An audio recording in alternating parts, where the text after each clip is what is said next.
आपके सामने जो है यहाँ पर दिखाए गए हैं। रविंद्रनाथ टैगोर, वीएस नॉयपॉल, चंद्रशेखर वेंकट रमन, इसके अलावा अमर्त्य सेन, अभिजीत बनर्जी, वेंकट रमन रामकृष्णन, हरगोविंद खुराना, सुब्रमण्यम चंद्रशेखर, कैलाश सत्यार्थी, मदर टेरेसा, इन सबको मिला हुआ। चलिए एक एक की बात करते हैं। सबसे पहला दोस्तों अवार्ड किसको मिला? आपके रविंद्रनाथ टैगोर, साहित्य के क्षेत्र में मिलता है। साहित्य में 1913 में गीतांजलि के लिए, किसके लिए मिला है? गीतांजलि के लिए अवार्ड मिला। और ध्यान रखना ये भारत के पहले नोबेल पुरस्कार विजेता हैं और साहित्य में ये एशिया के पहले व्यक्ति हैं जिनको नोबेल पुरस्कार मिला। तो साहित्य में एशिया के फर्स्ट व्यक्ति भी कौन है? रविंद्रनाथ टैगोर जी हैं। तो गुरु रविंद्रनाथ टैगोर जी को 1913 में गीतांजलि पुस्तक के लिए साहित्य का नोबेल पुरस्कार मिला, ये आपको ध्यान रखना है।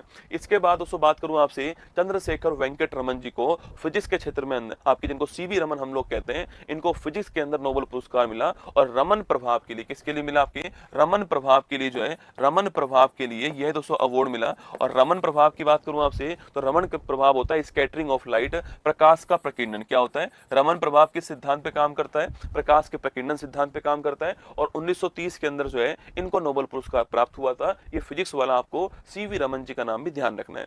इसके बाद पूछूं आपसे चिकित्सा वाला, पूछूं आपसे तो हरगोविंद खुराना जी को मेडिसिन का अवार्ड प्राप्त हुआ। और एक कब प्राप्त हुआ? 1968 में प्राप्त हुआ था, ये आपको ध्यान रखना है, ठीक है। और हरगोविंद जो खुराना दोस्तों आपके, इनको आपके जीन जो है उसका कृत्रिम संश्लेषण के लिए लैब के अंदर बनाने के लिए इनको यह अवार्ड प्राप्त हुआ। तो प्रोटीन संश्लेषण में आनुवंशिक कोड और इसके कार्य की व्याख्या करने के लिए हरगोविंद खुराना जी को प्राप्त हुआ 1968 में, आपको ध्यान रखना है। इसके बाद 1979 की बात करूं आपसे तो मदर टेरेसा जो है इनको शांति का नोबेल पुरस्कार प्राप्त हुआ। पहली महिला, पहली भारतीय महिला यही है। और शांति का पहला नोबेल पुरस्कार जो है भारत को यही प्राप्त होता है, मदर टेरेसा, आपको ध्यान रखना है 1979 के अंदर। इसके बाद बात करूं आपसे तो सुब्रमण्यम चंद्रशेखर जो है, इन्हें फिजिक्स का नोबेल पुरस्कार जो है प्राप्त दोस्तों होता है। और आप सभी जानते हैं कि इन्होंने दोस्तों आपके, इन्होंने स्पेस के अंदर, अंतरिक्ष के अंदर आपके जो लिमिट है उसका नाम क्या दिया है? एक आपके सीमा तय की है जिसका नाम है चंद्रशेखर सीमा, आपको ध्यान रखना है, ठीक है। तो देखिएगा 1983 में इनको अवार्ड प्राप्त हुआ था तारों की संरचना और विकास के लिए महत्वपूर्ण भौतिकी प्रक्रियाओं के सैद्धांतिक अध्ययन के लिए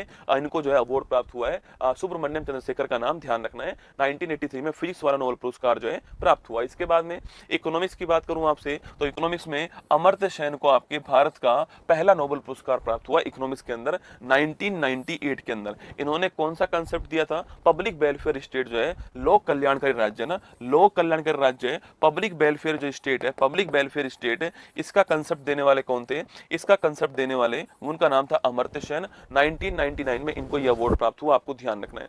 इसके बाद दोस्तों बात करूं आपसे साहित्य का अवार्ड किसको मिला है तो वीएस नायपॉल जी को भी साहित्य का अवार्ड प्राप्त हुआ है। ये वीएस नायपॉल जी की पुस्तक का नाम है इन ए फ्री स्टेट, आपको ध्यान रखना है। अगला क्वेश्चन कब प्राप्त हुआ है? सन 2001 के अंदर प्राप्त हुआ, आपको ध्यान रखना है, ठीक है। इसके बाद पूछूं आपसे केमिस्ट्री की बात करें, रसायन शास्त्र की बात करूं आपसे तो आपके वेंकट रमन रामकृष्णन जो है इनको आपके अवार्ड प्राप्त हुआ है। और वेंकट रमन रामकृष्णन ने राइबोसोम की संरचना पे खूब काम किया था। राइबोसोम की जो संरचना है इस पर खूब काम किया और इसके लिए सन 2009 के अंदर वेंकट रमन रामकृष्णन को यह रसायन शास्त्र वाला, केमिस्ट्री वाला नोबेल पुरस्कार जो है वो प्राप्त हुआ। इसके बाद में कैलाश सत्यार्थी के बारे में पूछूं आपसे, इन्हें सन 2014 में मलाला यूसुफजई के साथ में, के साथ में मलाला यूसुफजई के साथ में यह अवार्ड प्राप्त हुआ था। मलाला यूसुफजई नोबेल प्राप्त करने वाले सबसे युवा क्या है? आपके युवा व्यक्ति हैं, आपको ध्यान रखना है, ठीक है।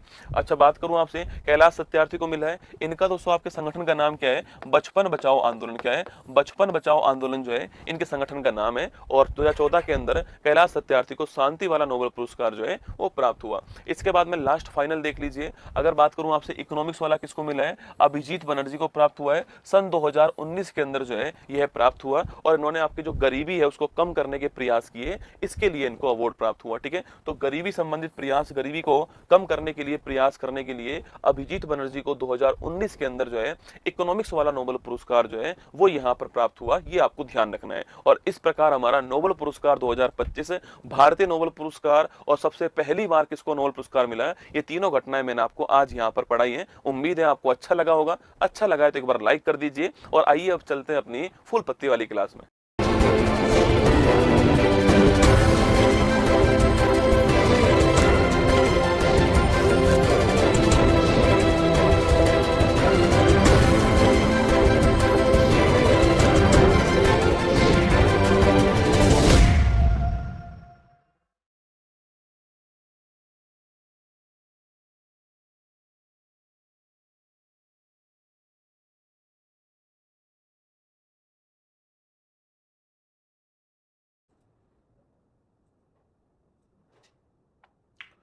हेलो नमस्कार, गुड मॉर्निंग, सुप्रभात। मेरे शेर शेरनी उत्कर्ष परिवार में आप सभी का दिल खोलकर स्वागत है। लग चुकी है तलम मंजिल की, अब खुद को आग में झोंकना होगा। ये ठोकरें कहती हैं मारा जाएगा, हौसला कहता है देख लेंगे। बोलो माँ के बिहारी लाल की जय। तो स्वागत है आप सभी का। जयपुर पिंक सिटी से स्वागत है आपका। मैं कहीं भी रहूं the show must be go on, आपकी क्लास आती रहनी चाहिए, ये प्रयास हमारा रहता है। मेरे साथ में है बिल्कुल आपके रंजीत, प्रकाश, सीमा, बिल्कुल रुद्र, अजय, विजेंद्र, सभी का स्वागत है आप सभी का। आइए शुरुआत करते हैं क्लास की। 21 नवंबर 2025 दैनिक समसामयिक की आप सभी प्रकार की परीक्षाओं को नस्तेनाबूद करने के लिए अति महत्वपूर्ण। सुनिए आज की महत्वपूर्ण सुर्खियां। पीएम मोदी साउथ अफ्रीका में G20 समिट में होंगे शामिल। Global climate change performance index 2026 में भारत को मिला 23वां स्थान। कांटार ब्रांड जेड की 2025 की भारत के सबसे वैल्यूएबल ब्रांड की लिस्ट में एचडीएफसी बैंक को मिला शीर्ष स्थान। यूएस ने सऊदी अरब को बनाया बड़ा नॉन नाटो सहयोगी। टेस्ला भारत में पहला डेडिकेटेड सेंटर हरियाणा के गुरुग्राम में करेगी प्रारंभ। भारत सरकार ने सिकल सेल एनीमिया के लिए पहली देशी क्रिस्पर जीन थेरेपी विरसा 101 की लॉन्च। आज मनाया जाएगा वर्ल्ड फिशरीज डे 2025। तेलंगाना सरकार ने नागरिक सेवाओं तक पहुंच के लिए व्हाट्सएप पर मी सेवा किया launch. ICC under 19 men's cricket world cup 2026 Zimbabwe और नामीबिया की मेजबानी में होगा आयोजित। नाबार्ड और आईएएमएआई ने हैदराबाद में पहले अर्थ समिट 2025-26 का किया उद्घाटन। पीएम मोदी ने कोयंबटूर में 21वीं पीएम किसान इंस्टॉलमेंट जारी की। आज का मोटिवेशन कोड जो आप ऊर्जावान बनाए, चेहरे पर मुस्कान लेकर आए और माँ तेरे पसीने की हर बूंद को चमकाऊंगा, सपने बड़े देखना माँ, शेर शेरनी करके दिखलाएगा। सुनिएगा। तूफानों से आंख मिलाओ, सैलाबों पे बार करो, मल्लाहों का चक्कर छोड़ो, तैर के दरिया पार करो। ये दरिया आपको खुद तैर कर ही पार करना पड़ेगा रसगुल्ला। आप सोच रहे हो कोई आपकी जगह और पार कर लेगा, नहीं करेगा। मल्लाहों का चक्कर छोड़ो, खुद उतर जाओ मैदान में और तैर के दरिया जो है उसे पार करो। क्वेश्चन नंबर फर्स्ट आपके सामने, 20वां G20 सम्मेलन जो है आपके वो कहां पर दोस्तों आयोजित होगा। बहुत ही बढ़िया क्वेश्चन है, एग्जाम में निश्चित तौर पे सवाल बन सकता है, तैयार रहिएगा। पहला 20वां G20 पेन दूसरा तो नहीं भाई यार, दूसरा तो 20वां G20 समिट दोस्तों आपके कहां पर आयोजित होगा। ठीक है, तो लिखिएगा 20वां G20 समिट जो है, पूछूं आपसे, देखो 20वां G20 समिट जो है, अगर इसकी बात करें आपसे तो G20 की स्थापना कब होती है। इस G20 की स्थापना होती है 1999 के अंदर। कब होती है? 1999 के अंदर G20 की स्थापना होती है, आपको ध्यान रखना है। ठीक है दोस्तों, अगला क्वेश्चन आपके सामने यहाँ पर सुन, अगला क्वेश्चन आपके सामने कि G20 की स्थापना 1999 के अंदर। अच्छा, G20 की पहली बैठक कब होती है, लिखना आपके G20 की पहली बैठक जो है 2008 में होती है। कहाँ होती है? जोहान्सबर्ग। कहाँ होती है? जोहान्सबर्ग के अंदर होती है। सॉरी, आपके कहाँ पर होती है? आपके वाशिंगटन डीसी के अंदर होती है। कहाँ होती है? वाशिंगटन डीसी जो है यहाँ पर यूएसए के अंदर G20 की पहली बैठक होती है, आपको ध्यान रखना है। ठीक है दोस्तों, अगला क्वेश्चन आपके G20 की बैठक पूछूं आपसे 2024 में कहाँ होती है? ब्राजील में। कहाँ होती है? ब्राजील के अंदर होती है।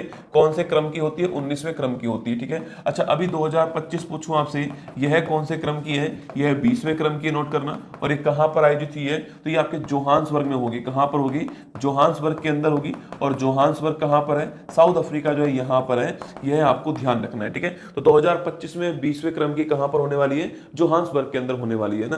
कब आपकी स्टार्ट होगी? तो ये आज से स्टार्ट होगी, 21 से 23 नवंबर के बीच में आयोजित होने वाली है। अगला क्वेश्चन, इसमें भारत की ओर से कौन भाग लेंगे? तो भारत की ओर से प्रधानमंत्री मोदी जो है वो इसमें भाग लेंगे। नेक्स्ट क्वेश्चन, इस बार की थीम क्या है दोस्तों? तो देखिएगा, इस बार की जो थीम है उसमें 3 वर्ड है ना, थीम में 3 वर्ड है, सॉलिडरिटी, इसके अलावा इक्वलिटी और एक आपके सस्टेनेबिलिटी। ये 3 वर्ड आपकी थीम में। अच्छा क्वेश्चन है दोस्तों एग्जाम के लिए, ध्यान रखना। आपके पहला वर्ड कौन सा? पहला वर्ड है सॉलिडरिटी, आपके पहला वर्ड। ठीक है, सेकंड वर्ड लिखना आपकी इक्वलिटी जो है, आपकी इक्वलिटी आपके सेकंड वर्ड हो गया। और थर्ड जो वर्ड लिखना आपके वह है सस्टेनेबिलिटी। कौन सा है? सस्टेनेबिलिटी जो है ये आपकी थर्ड वर्ड हो गया, आपको ध्यान रखना है। ठीक है, तो सॉलिडरिटी, इक्वलिटी और सस्टेनेबिलिटी जो है वो इस बार का जो आपकी थीम है, ये आपको नोट करना है। ठीक है, अच्छा आप याद करो 2023 में कहां हुआ था ये? 2023 के अंदर 18वां जो है ये इंडिया के अंदर हुआ था। ठीक है, इंडिया में कहां पर हुआ था?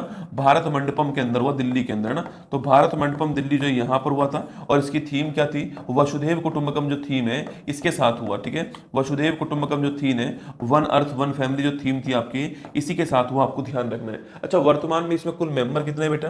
तो वर्तमान में इसमें मेंबर जो है 19 तो देश शामिल है इसके अंदर और 2 संगठन शामिल है। ठीक है, 19 देश प्लस 2 संगठन जो है ये वर्तमान में इसमें शामिल है। ठीक है, यह 2 संगठन कौन कौन से हैं? तो एक तो है यूरोपियन यूनियन, लिखना आपके, एक तो हो गया यूरोपियन यूनियन और एक हो गया लिखना कौन सा आपके, एक हो गया अफ्रीकन यूनियन। जब भारत भारत में बैठक हो रही थी 2023 में, तो वहां पर अफ्रीकन यूनियन जो है इसको G20 का मेंबर बनाया गया। अच्छा, अफ्रीकन यूनियन जो आपको नोट करना, इसका मुख्यालय, अच्छा इसका मुख्यालय कहां पर है? ब्रुसेल्स में। कहां पर है?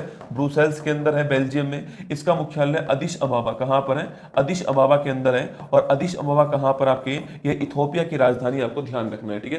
तो हमारा आंसर क्या हो गया? हमारा आंसर हो गया आपके दक्षिण Africa, option number 1 correct answer है। मैंने आपको जो भी जानकारी एग्जाम के लिए महत्वपूर्ण थी वो सारी की सारी यहाँ पे लिखा थी। G20 का मुख्यालय कहीं पे नहीं है, ठीक है। G20 केवल एक बातूनी मंच है, केवल बातचीत करता है, मुख्यालय इसका कहीं पर नहीं है, आपको ध्यान रखना है, ठीक है।